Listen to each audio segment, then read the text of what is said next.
algumas empresas que fazem estudo de mercado já estão projetando a safra 23-24 para 163 milhões de toneladas de soja, e esse número bate também com a previsão aqui do USDA dos Estados Unidos. Então, portanto, como primeira previsão, é uma previsão bastante interessante que contempla um crescimento na área plantada de 2,5% e um crescimento de 4,5% na produção. E com esse estresse que está existindo lá entre Ucrânia e a Rússia na guerra, agora sendo bombardeados os portos de Odessa, lá na Ucrânia, a Rússia proibindo a entrada de navios graneleiros, e isso aliado à seca que está ocorrendo aqui nos Estados Unidos, né, fizeram momentos de alta de preço. Hoje, por exemplo, a soja está subindo significativamente. E eu queria saber de você como que a cooperativa tem orientado os cooperados, os produtores, para que eles possam conseguir uma média de comercialização alta, porque muitas vezes fica uma ambição de tentar acertar o preço no pico, né? E deixa-se passar janelas de oportunidade muito interessantes. E um outro fator que tem que ser levado em conta é que as projeções de médio e longo prazo aí sinalizam uma grande oferta de soja e uma demanda mais fria um pouco, podendo levar a soja a preço ao redor de R$ 100. Né? Então, como que a cooperativa tem orientado os cooperados? Marcelo, veja bem, o crescimento de área plantada no Brasil ele é real, porque é um dos países que tem o potencial de crescimento.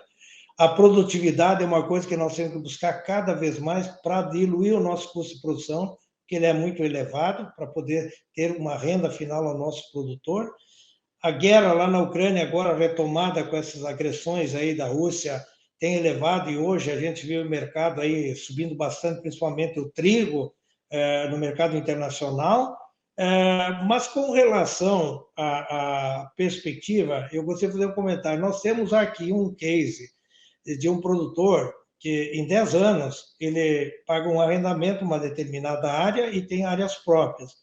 Ele, no seu arrendamento, a arrendatária pediu para ele depositar 1/12 do arrendamento cada mês. Chegava ao final do mês, ele vendia o produto ao preço que estava na pedra, todos os meses faturava um volume que dava o arrendamento em 12 meses.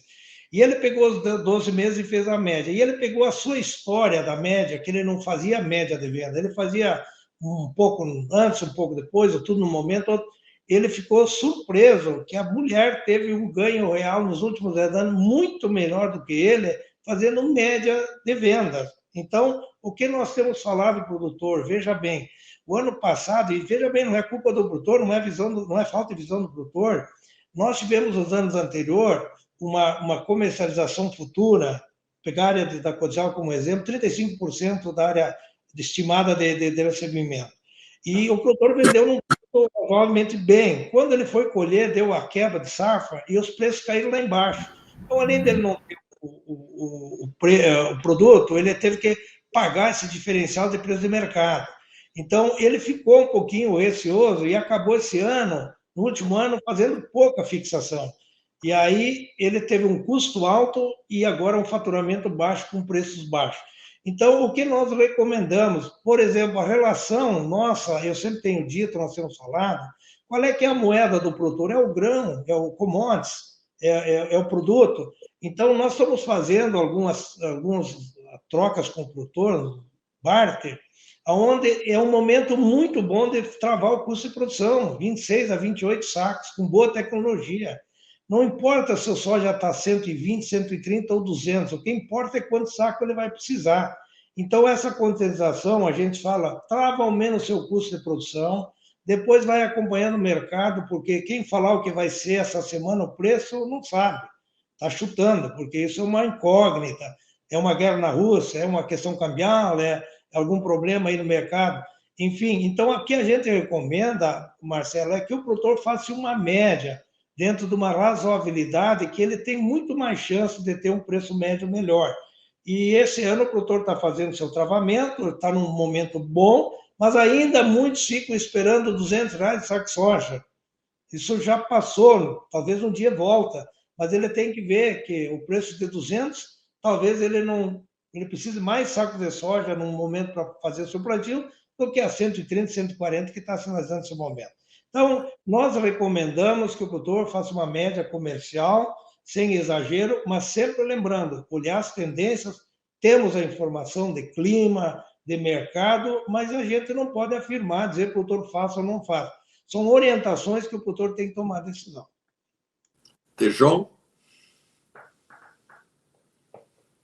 Que tem que prevalecer. Tem um internauta nosso aqui, o Ronaldo Trescente, ele faz uma pergunta para o Mônica, eu vou reproduzir. Ele pergunta como você está preparando a formação de lideranças na cooperativa, o trabalho de criar líderes aí na Cotrijal. Como é que você tem feito? E outra, quero te agradecer muito pelo Hall da Fama. Puxa vida, uma honra dessas inimaginável. Como é a formação de líderes aí, Mônica, por favor?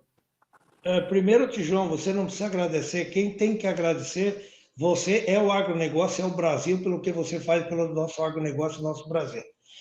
Com relação à formação de líderes, esse é um grande desafio, porque você tem que pensar, eu sempre digo, a maior responsabilidade nossa é saber quem é que vai dar sequência depois do nosso trabalho.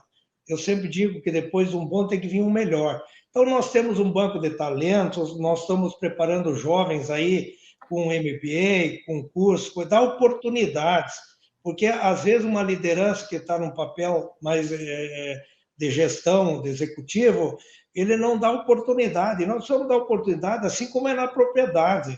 Nós estamos num trabalho supernova, que é com os jovens, fazendo um trabalho muito bom aí a nível da Cotrijal e levando esses jovens para o exterior, para o Brasil.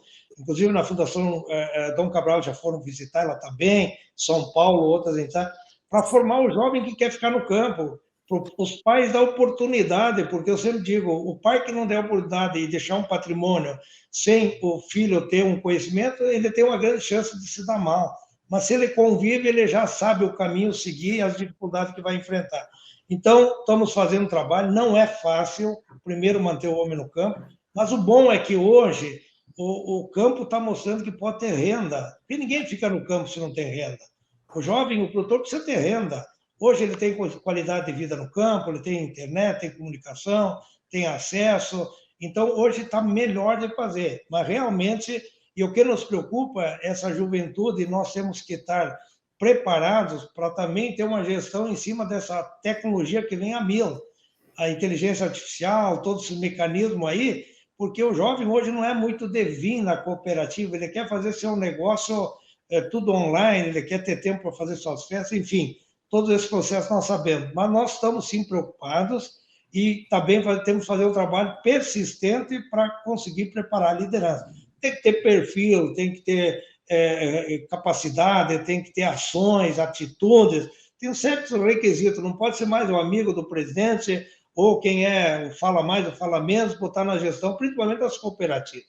Nós precisamos de gestoras e as cooperativas estão indo para esse caminho, por isso que as cooperativas vêm crescendo bastante.